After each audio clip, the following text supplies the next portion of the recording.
오늘은 우리 전도 하나님의 능력이라는 제목으로 우리 같이 말씀을 나누려고 합니다. 우리 이렇게 제목의 처음 시작이 전도로 시작하는데요. 그러면 질문을 하나 드리겠습니다. 이 전도가 무엇인가요? 전도. 네, 너무 쉬워서 대답을 하기가 더 힘들죠. 네, 전도가 이제 오늘 제목대로라면 하나님의 능력이 될 것이고요. 우리가 이렇게 한자를 그대로 푼다면 이제 도를 전하는 것이죠. 네, 도를 전한다. 우리가 어떤 도를 전해야 하는가? 우리가 하나님의 도를 전하는데 우리가 흔히 전도라고 하면 이제 쉽게 떠올리는 여러 활동들, 우리가 흔하게 정형적으로 보여지는 교회로 우리가 복음을 전해서 인도하고 또 정착하게 하는 이런 과정들이 떠오르게 됩니다.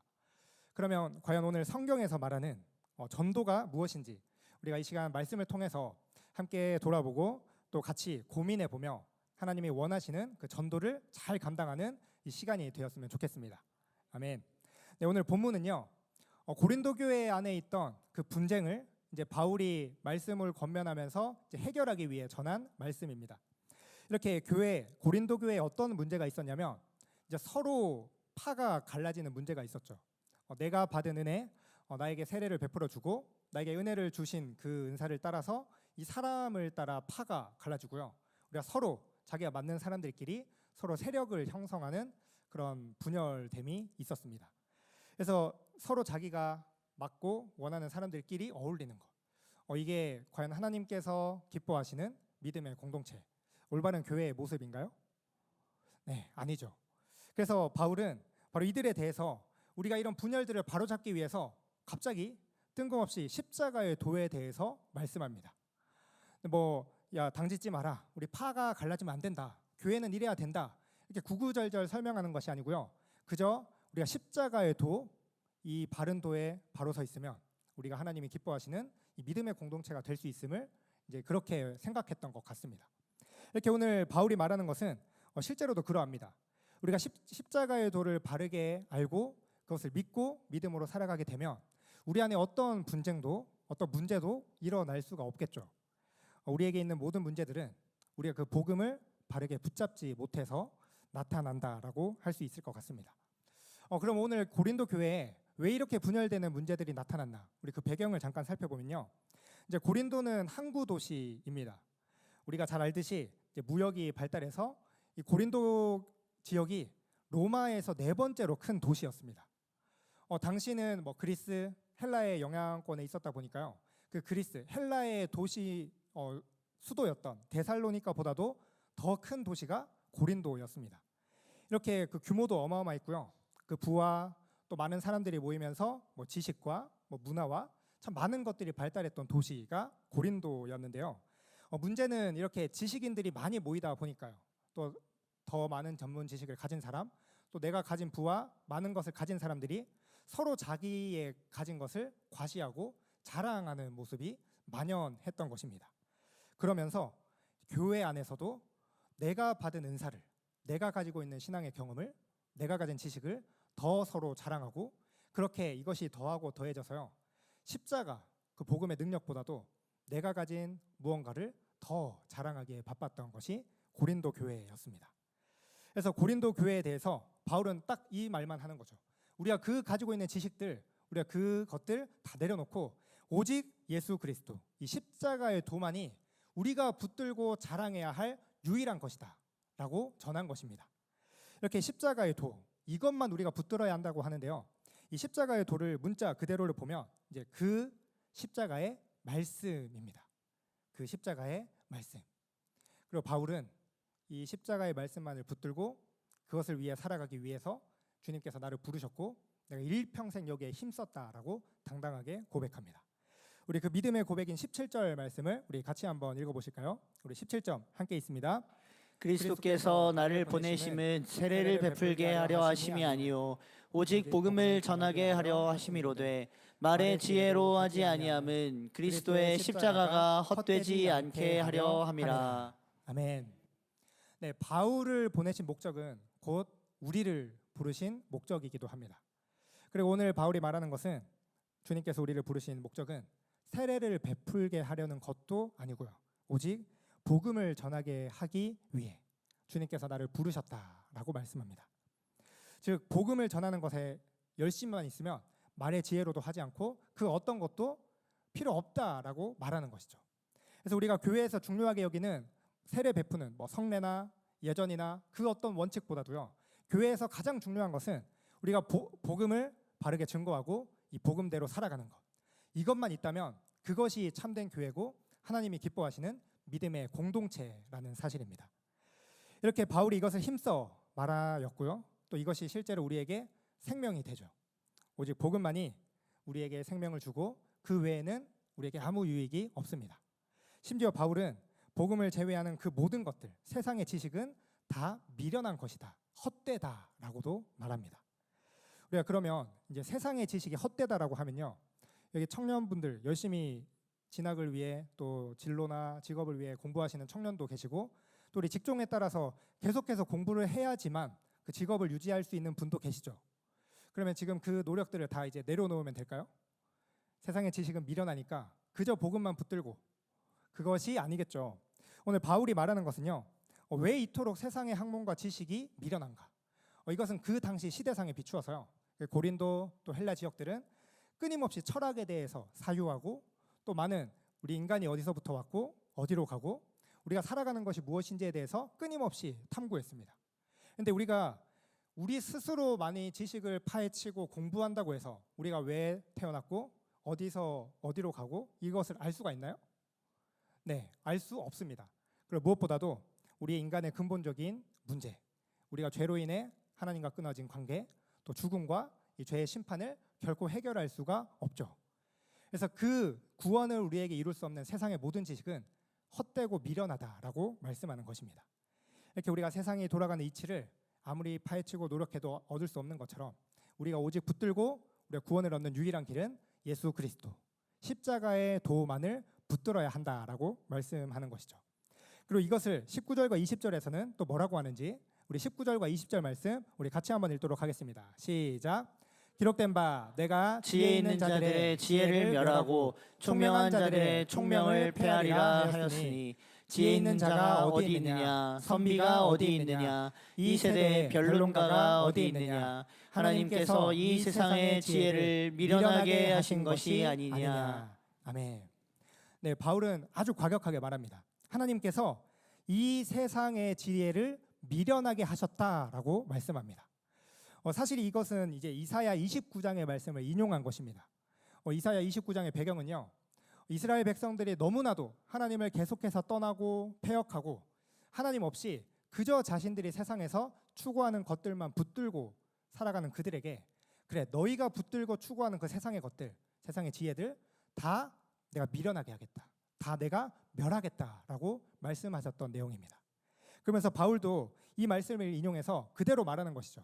우리가 세상에서 추구하는 그 당시에 고린도에 성행하는 부와 명예와 추구하는 지식, 제 아무리 세상에서 높아지려고 해도 그것은 다 미련한 것이고 헛될 뿐, 영원히 가져갈 수도 없고 지속되지도 않고 언젠가 무너진다라고 말하는 것이죠. 그러면서 우리가 이 말씀을 보면요, 세상의 지식과 이런 것들이 미련하다, 헛된 것이다라고 하면 당연히 이해가 됩니다. 근데 이어지는 21절에서 조금 납득하기 어려운 말씀이 이어져요. 우리 21절 말씀 한번 읽어보실까요? 읽습니다. 시작. 하나님의 지혜에 있어서는 이 세상이 자기의 지혜로 하나님을 알지 못하므로 하나님께서 전도에 미련한 것으로 믿는 자들을 구원하시기를 기뻐하셨도다. 아멘. 네, 우리 20절까지 세상의 지혜가 미련하다, 헛되다라고 말씀하시거든요. 근데 바로 이어서 21절에서 하나님의 지혜에 있어서는 이 세상이 자기 지혜로 하나님을 알지 못하기에 하나님께서 전도에 미련한 것으로 믿는 자들을 구원하시기를 기뻐하신다라고 말씀합니다. 앞에 세상의 지혜가 미련한 것은 이해가 되는데 하나님께서 전도를 왜 미련하다고 하시는 걸까요? 전도가 미련하면 우리가 하지 않아도 되는 걸까요? 이제 새생명 축제를 앞두고 마음의 부담을 조금 되시는 분들이 많으신데 조금 덜어도 되는 걸까요? 당연히 아니죠. 여기서 미련하다고 하는 것은요, 세상이 바라보기에 전도, 하나님의 도, 우리가 믿음으로 살아가는 것은 미련하다라는 것입니다. 세상은 여전히 우리가 어디로부터 왔고 어디로 가는지, 우리 세상에 발달된 여러 의학과 과학과 기술로 인해 우리가 더 건강하게, 더 행복하게 살아가는 것은 이것이 맞다라고 말합니다.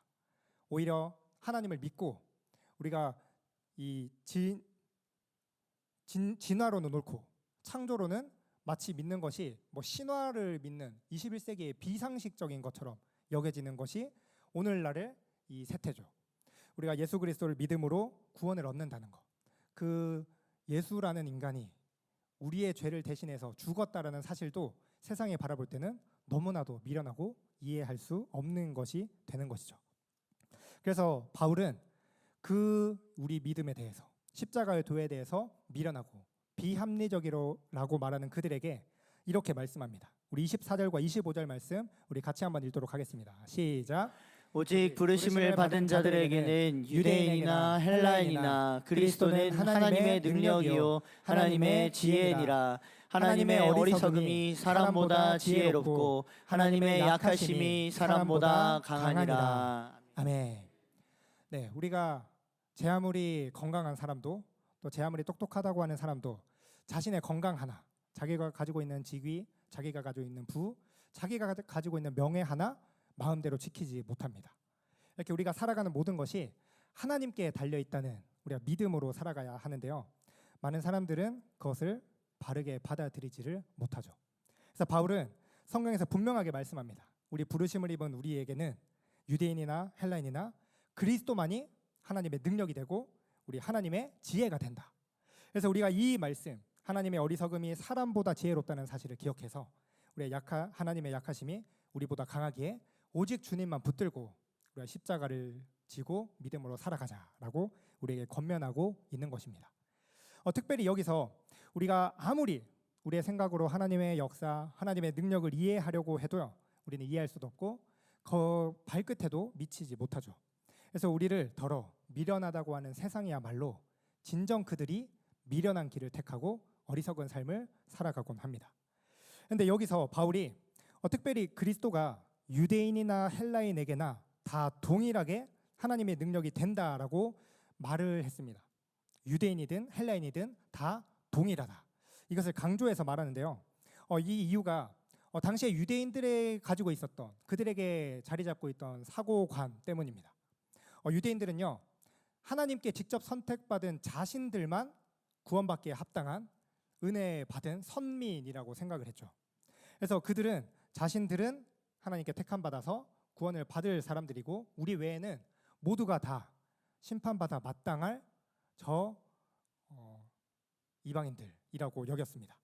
이 유대인들이 가지고 있던 생각으로 인해서요, 바울은 참 많은 전도 여행에서 그 복음 사역 가운데 끊임없이 그들과 부딪히고 많은 어려움을 겪었죠.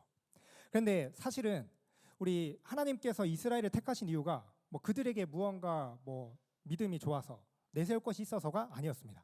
우리 신명기 7장 7절 말씀을 한번 같이 보실까요? 우리 7절 읽습니다. 여호와께서 너희를 기뻐하시고 너희를 택하심은 너희가 다른 민족보다 수효가 많기 때문이 아니니라.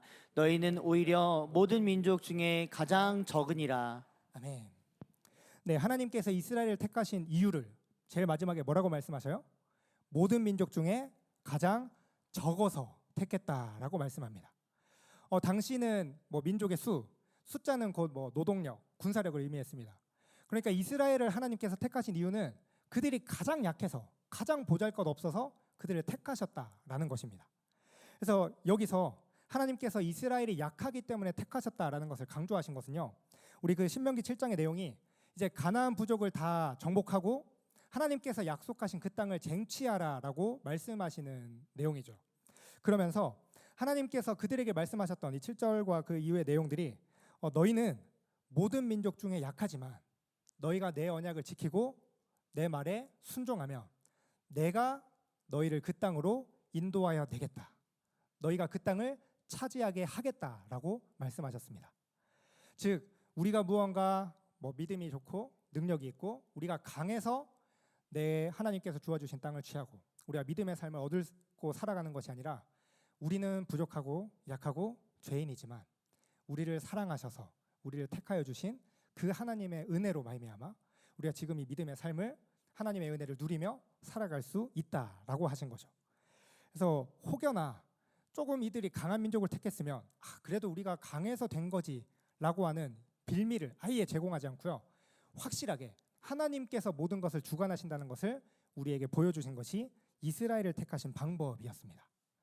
그런데 이스라엘은요, 먼저 택함을 받았을 뿐이지 하나님의 은혜로 말미암아 자신들이 그렇게 복을 받은 것을 기억하지 못하고요. 그 주변에 있는 많은 이방인들을 향해 저들은 심판받아 마땅한 존재야. 우리와 다른 저들은 당연히 죽음 가운데, 죄 가운데 사라져 가야 되는 존재들로 여겼습니다. 그렇게 유대인들은 이방인들뿐만 아니고요. 자기 유대인들 안에서도 구원받기에 뭔가 자기들의 믿음의 조건에 충족하지 못하는 이들 또한 구원을 받지 못할 것이라고 더 많은 사람들을 비방하고 정죄하기 바빴습니다. 그런데 하나님께서는 그런 신분, 택함, 그 어떤 것 관계없이 오직 예수 그리스도를 믿는 자, 그들은 누구든지 구원을 얻는 은혜를 우리에게 허락해 주셨죠. 그 대표적인 게 우리 세리와 창기입니다. 우리 잘 아는 삭개오를 바라보아도요. 그 당시 많은 유대인들에게 손가락질을 받고 그 지탄받아 마땅한 죄인으로 여겨졌죠. 그런데 하나님께서는 예수님이 삭개오가 자신을 영접했을 때 이 삭개오도 다른 사람들과 구별하지 않고 그대로 맞아 주셨던 것을 우리는 보게 됩니다. 우리 그 말씀인 우리 누가복음 19장 우리 9절과 10절 말씀을 한번 보시면 예수께서 이르시되 오늘 구원이 이 집에 이르렀으니 이 사람도 아브라함의 자손이미로다. 인자가 온 것은 잃어버린 자를 찾아 구원하려 함이니라. 아멘. 네, 예수님께서 삭개오를 향해서도 분명하게 말씀합니다. 유대인들의 기준으로는 우리 기준에 합당하지 못한 세리, 창기 또 저들은 심판받아 마땅하지만 예수님은 이 삭개오도 아브라함의 자손이다라고 말씀하셨습니다. 그리고 예수님께서 이 땅에 오신 이유는 바로 그 어리석은 자들, 죄인들, 잃어버린 자를 찾아 구원하기 위해 이 땅에 오셨음을 우리에게 말씀해 주고 계십니다. 참 이렇게 죄인인 우리 또한 택하시고 구원하신 것은 참 하나님의 사랑이 얼마나 크고 놀라운지를 보여주는 너무나 놀라고 귀한 사건이죠. 그래서 우리 아까 전도를 이 세상의 기준으로 미련한 것이라고 하였죠. 그런데 사실 우리 지혜로 볼 때 가장 미련하고도 미련한 것이 예수님께서 십자가를 지신 사건입니다. 하나님과 동등 되시는 그분이, 창조주이신 그분이 뭐가 아쉬워서 우리 쉼없이 죄를 짓고 범죄하고 날마다 넘어지는 이 연약한 우리를 위해 자신의 목숨을 내어주실 수 있을까요? 참 우리 인간의 기준으로 볼 때 그것만큼 어리석고 참 낭비스러운 것이 없습니다. 그럼에도 하나님께서는 우리를 사랑하셔서 우리에게 예수님을 하나밖에 없는 독생자를 보내주셨죠. 그리고 예수님을 보내신 목적을 우리에게 이렇게 말씀합니다. 우리 마태복음 1장 21절 말씀 우리 다 같이 한번 읽어보겠습니다. 시작. 아들을 낳으리니 이름을 예수라 하라. 이는 그가 자기 백성을 그의 죄에서 구원할 자이심이라 하니라. 아멘. 네, 그 예수님의 이름을 자기 백성을 저희 죄에서 구원할 자, 우리를 구원하시기 위해 보내신 분임을 말씀해 주십니다. 이렇게 죄인된 우리를 사랑하셔서 우리를 죄 가운데 있던 우리를 구원하시기 위해 우리를 위해 목숨도 아끼지 않으신 주님의 그 사랑, 그 은혜와 긍휼로부터 우리의 믿음 또 우리의 새로운 삶이 시작되었죠. 이렇게 주님의 은혜가 아니고서는 또 성령의 인도함이 아니고서는 우리가 이 믿음의 삶, 우리가 복된 삶을 살아가는 것조차 불가능합니다. 이렇게 우리가 이 크신 사랑을 받았다면 그럼 이 우리에게 목숨도 아낌없이 주신 예수님께서 우리에게 가장 원하는 것이 무엇일까요? 오늘 제목 전도겠죠. 네, 이 복음을 전하는 것입니다. 주님께서 우리의 죄, 이 죄인인 우리를 살리기 위해 자신의 목숨도 아낌없이 이 땅에 오셨다는 사실을, 이 기쁜 소식을 온 땅 가운데 전하는 것, 이것이 우리를 위해 십자가를 지신 주님께서 우리에게 가장 원하는 바라는 사실입니다. 그리고 예수님께서 이 사명을 얼마나 귀하게 여기셨으면 이 땅을 떠나는 마지막 그 순간에 가장 중요한 그 말씀으로도 우리에게 어떤 말씀하셨어요? 가서 제자 삼으라. 네, 모든 민족으로 가서 세례를 베풀고 아버지와 아들과 성령의 이름으로 세례를 베풀고 이 복음을 증거하라. 땅 끝까지 이 복음을 전하라고 말씀하셨습니다. 이렇게 주님께서 자신의 목숨도 아낌없이 우리에게 주시고 우리에게 주신 사명, 우리에게 목숨 바쳐 주신 새로운 우리의 생명의 삶, 이 은혜의 삶, 이 복음 전하는 사명을 과연 우리는 얼마나 힘있게 감당하고 있나요? 자, 우리의 삶을 돌아보면 자, 우리가 복음을 전하기 위해 얼마나 힘쓰고 있는가? 우리의 삶이 바빠서 이런저런 이유로 참 그 사명을 충실히 하지 못할 때가 참 많이 있는 것 같습니다. 특히 참 우리 안에 전도할 만한 사람들, 조금 복음을 전하기 쉽고 나와 가깝고 그런 편한 사람에게는 복음을 전할 수는 있지만 참 저 사람은 복음 전하기 참 힘들다. 아, 저들은 복음 전하기만 해도 표정부터 대하기가 너무 거부할 것 같다 하는 사람에게는 복음을 전하기 주저하게 되는 게 참 우리의 현실이죠. 근데 우리가 전도할 때 전도 대상자를 그렇게 제한해서는 안 됩니다. 전하는 방식도 우리의 말과 우리의 권세와 우리의 힘과 지혜로 해서는 안 되는 것이 오늘의 말씀입니다. 참 저도 처음 목회자가 되겠다고 결단을 하고요. 기도할 때 아마 많이 구했던 것이 참 설교할 때도 그렇고 복음을 전하고 할 때 화려한 언변 이런 말에 은사를 달라고 기도를 했을 때도 있었습니다. 근데 우리 참 사역을 하면서 중요한 것은 특히 목회자에게 중요한 것은 말을 얼마나 화려하게 하고 설득력 있게 하는가가 중요한 것은 아닌 것 같습니다. 오히려 하나님 우리에게 중요한 것은 하나님의 말씀을 가감 없이 있는 그대로 전하는 것. 그리고 우리가 그 말씀대로 살아가는 것. 이것이야말로 우리가 믿음으로 살아가는 또 하나님이 기뻐하시는 유일한 길임을 생각해야 할 것 같습니다. 근데 제가 설교를 하면서 느끼는 것은요. 말의 언변도 좀 구할 걸 그랬습니다. 참 이 설교를 하고 하는 게 너무 그런 게 있어도 힘든데 근데 참 이렇게 우리가 그런 게 있으면 더 좋지만 중요한 것은 그런 게 없어도 우리가 하나님의 말씀으로 우리가 믿음으로 살아가며 이 복음을 전하기만 하면 그 말씀을 통해 그 복음을 통해 하나님께서 역사시고 우리를 통해 놀라운 복음의 열매를 맺게 하신다는 사실이죠. 특히 우리 여기서 요나 사건 다 아시죠? 우리가 참 선지자로 부름받은 요나도요. 하나님께서 저 니느웨로 가서 그 심판을 그 멸망의 소식을 전하라라고 했지만 참 자신의 생각으로 저 이방인들은 심판받아 마땅해 올바로 복음을 전하지 못했습니다. 그러나 다시스로 가려는 그 모든 과정을 하나님께서 인도하시고 우여곡절 끝에 결국은 니느웨로 가서 복음을 전하게 하시죠. 근데 그 니느웨로 가는 과정 속에서도요. 요나는 끝까지 그 마음 가운데 내가 저들에게 복음을 전하는 것이 내키지 않아서 내가 전해도 듣지 않겠지. 저 이방인들 다 회개하지 않고 저대로 멸망당하겠지라는 생각으로 말만 전하고 언덕에 올라가서 저들이 언제 심판을 받나 구경하려고 했습니다. 참 이게 선지자의 모습이라고 할 수 있을까요? 그럼에도 불구하고요. 놀라운 사실은 그런 마음으로 전한 메시지조차 니느웨 백성들은 그 말씀에 돌이켜서 회개하고 구원을 받으려고 힘썼다라는 사실이죠. 즉 우리에게 중요한 것은요. 얼마나 많은 복음을 전하기 좋은 환경인가, 내가 복음을 전하기에 좋은 언변을 가졌는가, 내 마음이 얼마나 좋은가 이것과 상관없이 그저 우리가 받은 은혜, 내가 먼저 구원받은 이것을 기쁨 가운데 다른 이것을 모르는 사람들에게 전하기만 하면 그 가운데 역사는 하나님께서 하신다라는 사실입니다. 이렇게 전도는요. 결코 우리의 힘으로 하는 것이 아닙니다. 우리의 계획대로 되어지지 않는다고 해서 전도가 아닌 것도 아니죠. 그래서 이게 전도에 대해 제가 한 인물을 소개하면서 오늘 설교를 마칠까 합니다.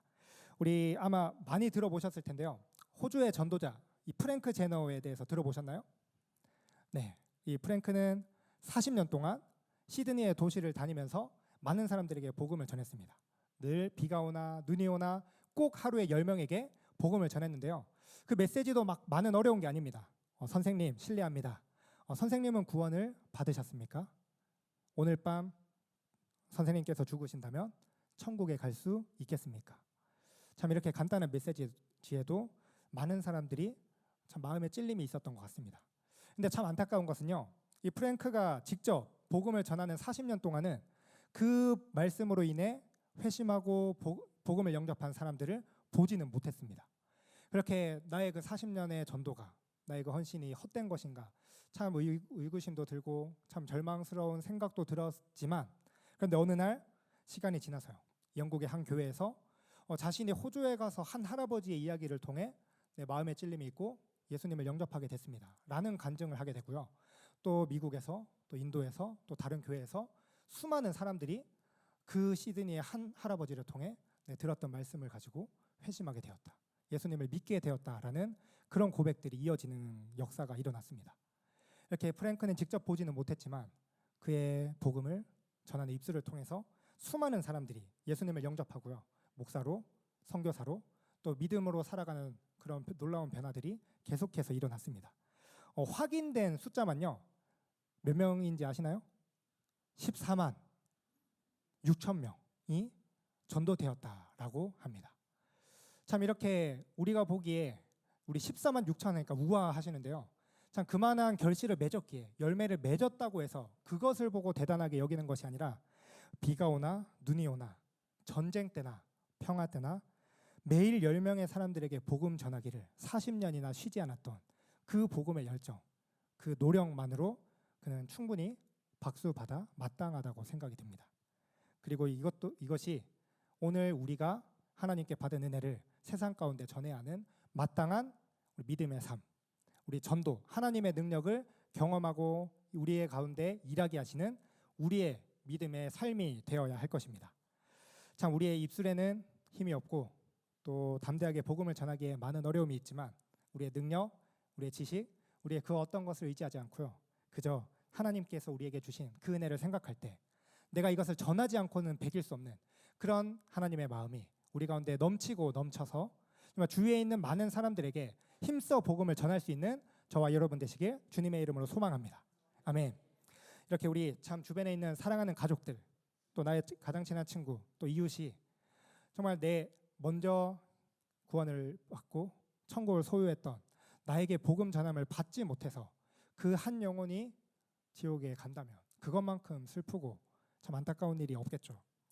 자, 우리 반드시 전도해야 합니다. 아멘.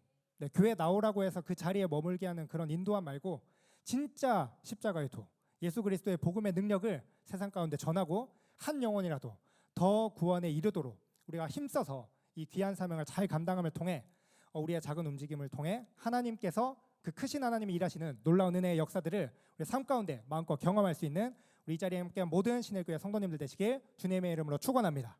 아멘.